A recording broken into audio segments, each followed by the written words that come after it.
첫째 아침에 하나님께서 저희들에게 주시는 말씀입니다. 신약성경 282면 고린도전서 15장 16절에서 19절까지의 말씀입니다. 신약성경 282페이지 고린도전서 15장 16절에서 19절까지의 말씀을 제가 봉독합니다. 하나님의 말씀을 경청하시기 바랍니다. 만일 죽은 자가 다시 살아나는 일이 없으면 그리스도도 다시 살아나신 일이 없었을 터이요. 그리스도께서 다시 살아나신 일이 없으면 너희의 믿음도 헛되고 너희가 여전히 죄 가운데 있을 것이요. 또한 그리스도 안에서 잠자는 자들도 망하였으리라. 만일 그리스도 안에서 우리가 바라는 것이 다만 이 세상에 살 뿐이라면 모든 사람 가운데 우리가 더욱 불쌍한 자이니라. 아멘. 우리 교회는 지난 한 주간 동안 예수님의 고난을 생각하면서 지나는 고난 주간 특별 새벽 기도를 갖게 됐습니다. 아마도 우리 교회뿐만 아니라 대부분의 교회들이 고난 주간 특별 새벽 기도를 했으리라고 생각을 합니다. 그런데 이제 궁금한 것은 대부분의 많은 교회들이 고난 주간을 기념해서 특별 새벽 기도회는 많이 하는데 왜 예수님의 부활을 기념하는 그런 특별 기도회는 없을까 하는 것입니다. 그것은 우리들이 의식적이든 또 무의식적이든 예수님의 부활보다는 예수님의 십자가를 우리들의 신앙의 중심으로 생각하는 그런 경향들이 있기 때문에 그렇습니다. 특별히 그런 경향은 천주교가 기독교보다 훨씬 강합니다.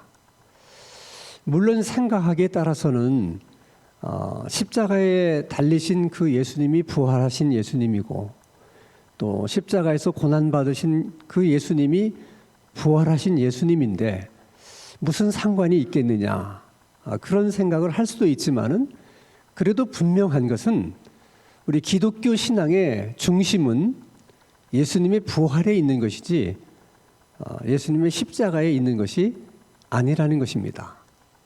우리가 잘 아는 것처럼 이 땅에 교회가 세워진 것은 예수님의 교훈 때문도 아니고 예수님이 행하셨던 많은 기적들 때문도 아니고 더더군다나 예수님의 십자가 때문도 아닙니다.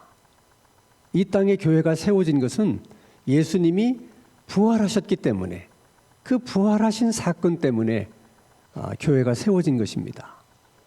그리고 예수님이 부활하셨기 때문에 그래서 예수님의 교훈도 가르침도 예수님이 행하신 기적도 그리고 예수님의 십자가의 고난도 다시 생각해 보게 된 것입니다.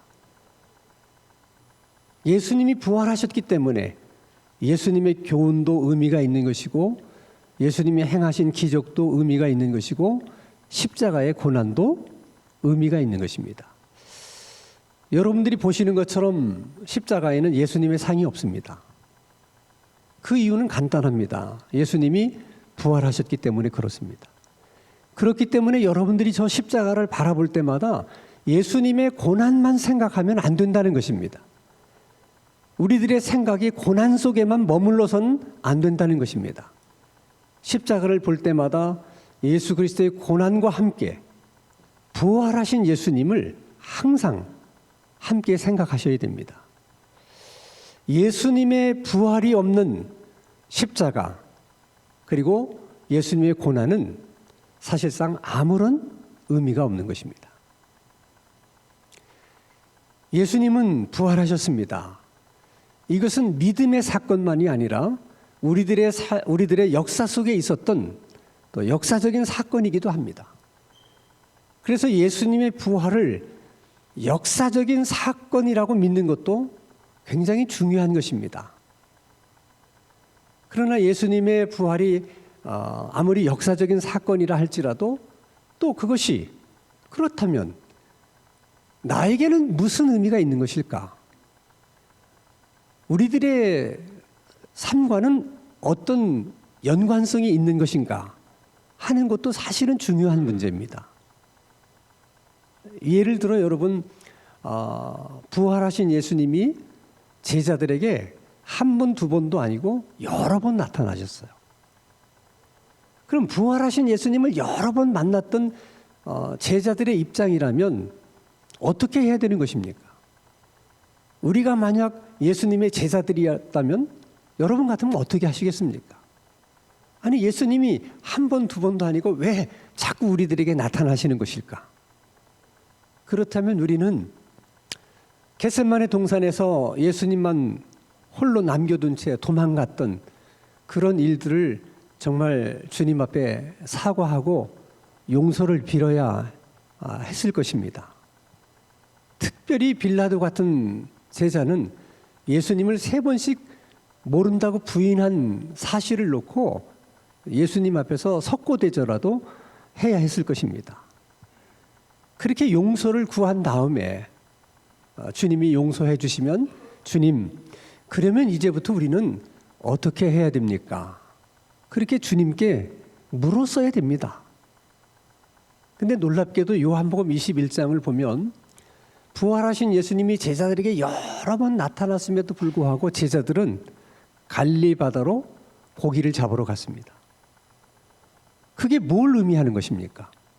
예수님은 부활하셨지만 그것이 제자들에게는 특별한 의미가 없었어요. 우리식으로 얘기하면 예수님이 부활하셨는데 그런데 뭐 어쩌란 말이냐? 도대체 우리하고 그 사실이 무슨 상관이 있다는 말이냐? 라고 말하는 것과 별반 다르지가 않습니다. 그건 예수님의 제자들만 그런 게 아닙니다. 우리들도 마찬가지입니다. 그래, 예수님이 부활하셨는데 그래서 우리 월급이 좀 올랐습니까? 예수님이 부활하신 것 때문에 안 되던 사업이 잘 되기 시작했습니까? 그렇지 않지 않습니까? 그러면 도대체 예수님이 부활하셨다는 사실이 우리하고는 무슨 관련이 있고 무슨 연관이 있는 것입니까? 예수님께서 부활하셨다는 그 사실에 대한 의미를 깨닫지 못하면 제자들만 그런 것이 아니라 우리도 동일한 생각을 할 수밖에 없습니다. 예수님의 부활이 우리하고 무슨 상관이 있는 것이냐? 사실 예수님의 제자들이 예수님이 부활하신 이 사건에 대한 의미를 깨닫는 데는 많은 시간이 걸렸어요.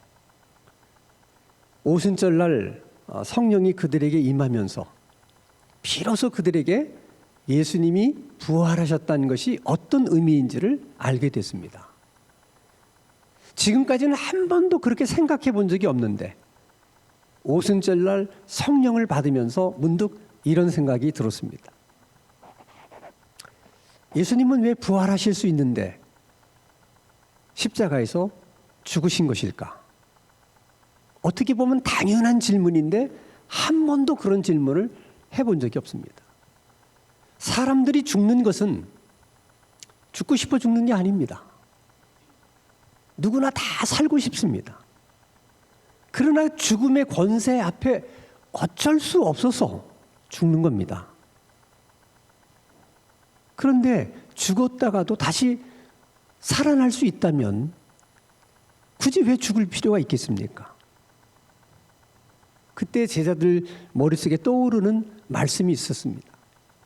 주님께서 말씀하시기를 인자가 온 것은 섬김을 받으려 함이 아니라 도리어 섬기려 하고 많은 사람들의 대속물로 주려 함이니라. 예수님이 이 땅에 오신 것은 많은 사람들의 죄를 용서하기 위해서 드려지는 제물로 이 땅에 오셨다는 겁니다. 그래서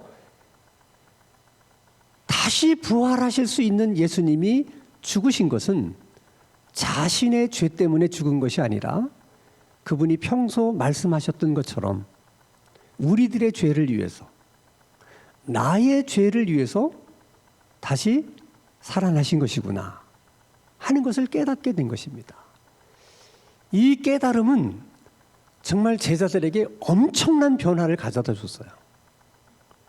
그것을 깨닫는 순간 그들의 마음속에 움츠리고 있었던 유대인들에 대한 두려움이 다 사라졌습니다.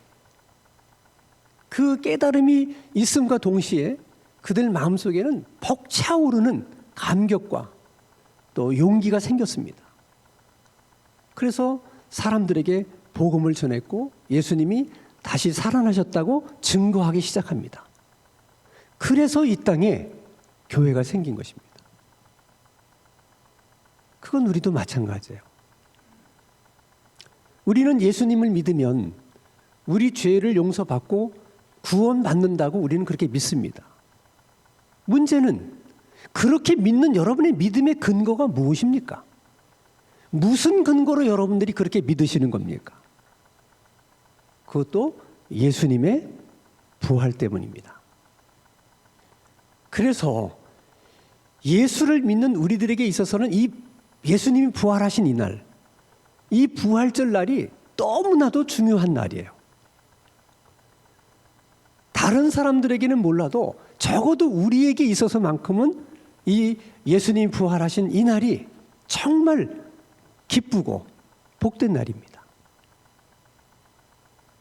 그래서 초대교회 성도들은 처음에는 유대인의 안식일 날, 토요일 날 예배를 드렸어요. 그게 오랜 동안 내려왔던 전통이었고 그들에게 익숙한 날이었기 때문에 그렇게 했습니다.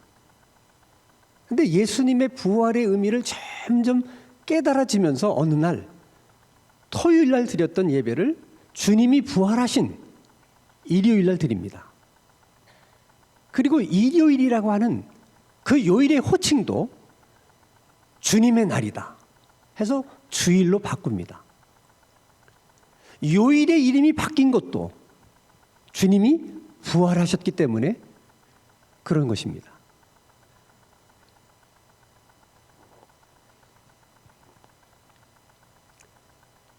주님의 부활은 우리들의 삶 속에 또 다른 의미를 한 가지 주는 것이 있습니다. 그것은 보통 사람들의 생각 속에 죽으면 인생이 다 끝나는 것이라고 생각하지만은 예수님의 부활은 그렇지 않다고 우리들에게 말씀을 하십니다. 고린도전서 15장 20절 말씀을 보면 그러나 이제 그리스도께서 죽은 자 가운데서 다시 살아나사 잠자는 자들, 이미 죽은 자들을 말하는 것입니다. 죽은 자들의 첫 열매가 되셨다. 여러분, 논의 벼가 익을 때는 모든 벼가 한날 한시에 동시에 익는 법은 없습니다. 반드시 그 넓은 논의 벼들 가운데 가장 먼저 익는 벼가 있어요. 그러면 농사를 짓는 분은 그 벼 하나가 익는 것을 보고 머지않아 우리 논에 벼들이 다 익겠구나 그렇게 생각합니다. 그런 것처럼 예수님이 부활의 첫 열매가 되셨기 때문에 그 이유 때문에 이제 우리들도 언젠가는 주님처럼 한 사람씩 한 사람씩 부활하게 되겠구나 이런 생각을 갖게 되는 것입니다. 그러므로 우리는 절대 죽는 것으로 모든 것이 끝난다는 생각을 하셔서는 안 됩니다. 더더군다나 죽는 것으로 모든 것을 끝내려고 생각해서는 안 됩니다. 죽는 것으로 모든 것이 끝나는 것은 아닙니다. 주님이 부활하신 것처럼 반드시 우리들도 부활하게 되는 날이 있을 것입니다. 근데 우리들이 부활할 때는 지금 우리가 가지고 있는 이 몸으로 부활하는 것이 아니라 예수님처럼 신령한 몸으로 부활을 하게 돼요. 그 신령한 몸은 우리가 가지고 있는 언어로는 다 표현이 안 됩니다. 말 그대로 신령한 몸입니다. 근데 중요한 것은 우리가 이런 몸이 아닌 주님이 부활하셨을 때의 그 신령한 몸, 그런 몸으로 우리가 부활을 하게 될 텐데, 그렇다고 해서 이 몸을 가지고 있는 나와 신령한 몸으로 부활한 내가 전혀 상관이 없는 나가 아니라는 것입니다. 다시 말하면 지금 이 몸을 입고 있는 나하고 부활해서 신령한 몸을 입고 있는 나하고가 전혀 별개가 아니라는 거예요. 다른 사람이 아니라는 거예요. 신령한 몸을 입고 있는 나와 지금 이런 몸을 입고 있는 나가 같은 나이기는 한데, 그러나 지금과 같은 나는 또 아니라는 거예요. 그 사이에 연속성이 있기는 하지만은 같지도 않고 또 완전히 별개도 아닌, 그래서 인간의 언어로는 설명할 수 없는 우리들이 되는 겁니다. 언제 그렇게 됩니까? 우리가 부활하게 되는 날 그렇게 되는 것입니다. 그것이 여러분 얼마나 엄청난 일인지, 너무 엄청난 일이기 때문에 인간의 언어로 설명할 수가 없고 인간의 언어로는 표현이 되질 않습니다. 그냥 그런 줄 알고 믿으셔야 돼요. 남자들은 한 번쯤 다 군대를 다녀오죠. 군대 입대를 해서 이제 훈련을 받고 훈련이 끝나면 제일 먼저 이등병 계급장을 답니다. 그리고 군 생활을 이제 오래 하게 되면 상병으로 진급을 하고 대부분 병장이 돼서 제대를 해요. 중요한 것은 제대할 때의 계급이 죽을 때까지 그 계급이라는 거예요.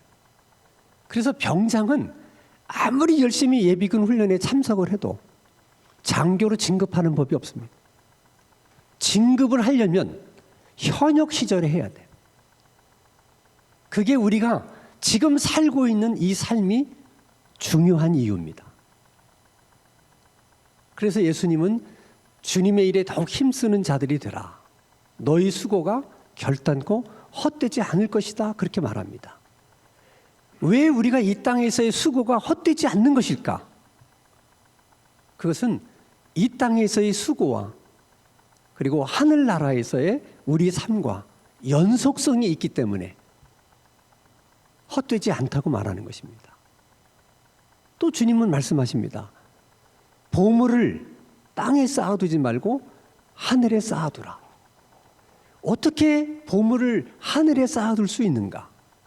그것은 우리가 이 땅에서 우리의 재물을 어떻게 쓰느냐에 따라서 그렇게 될 수 있다는 것입니다. 그렇게 될 수 있는 이유가 연속성 때문에 그런 것입니다. 그래서 주님이 그렇게 말씀하시는 거예요. 재물을 바르게 사용해라. 재물을 사용하는 그 일이 이 땅에서 끝나는 일이 아니다. 어떻게 사용하느냐에 따라서 그것은 너희들이 영원히 살게 될 그 하나님의 나라에서도 영향을 미친다는 것입니다. 갈라디아서 6장 9절에는 선을 행하다가 낙심하지 말지니 때가 이르면 거두게 될 것이다. 그때가 언제인지는 몰라요. 이 세상에서의 때인지 또 하나님의 나라에서의 때인지는 모르지만 분명한 것은 연속성을 가지고 있기 때문에 낙심할 이유가 없다는 것입니다. 이 땅에서 거두든 저 하늘나라에서 거두든 반드시 거두게 된다는 것입니다. 그래서 이런 소망이 우리들에게 있기 때문에 우리가 만약 정말 바라고 소망하는 것이 이 세상뿐이라면 오늘 본문이 말씀하신 것처럼 우리들은 정말 불쌍한 사람들이라는 거예요. 우리의 소망이 정말 이 세상뿐이라면 우리들의 신앙생활이 무슨 의미가 있겠냐는 거예요. 그래서 예수 믿는 사람들은 절대 이 세상이 전부인 것처럼 살아서는 안 됩니다. 그렇게 사는 것처럼 어리석은 그리고 불쌍한 인생이 없어요. 그러나 우리가 이 땅에서의 삶을 전부라고는 생각하지 않아도 이 땅에서의 삶을 중요하게는 생각해야 됩니다. 그것은 연속성 때문에 그렇습니다. 그래서 예수 믿는 우리는 믿지 않는 사람들에 비해서 더 열심히 살아야 될 이유가 있는 거예요. 연속성 때문에 그렇습니다.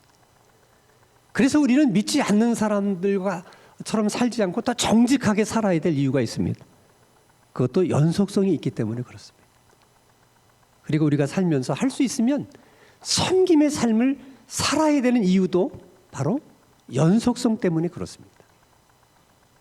그래서 평소에 이 땅에서의 수고가 결코 헛되지 않을 거라는 믿음, 주님이 부활의 첫 열매가 되셨기 때문에 언젠간 우리도 반드시 부활하게 되리라고 하는 믿음, 이 땅에서의 삶이 저 하늘나라까지 연속성을 가진다고 하는 그 믿음, 그 믿음을 잃어버리지 말고 항상 그 믿음을 우리 마음속에 간직하고 그렇게 신앙생활을 할 수 있는 우리들의 신앙생활이 될 수 있기를 주님의 이름으로 축원합니다.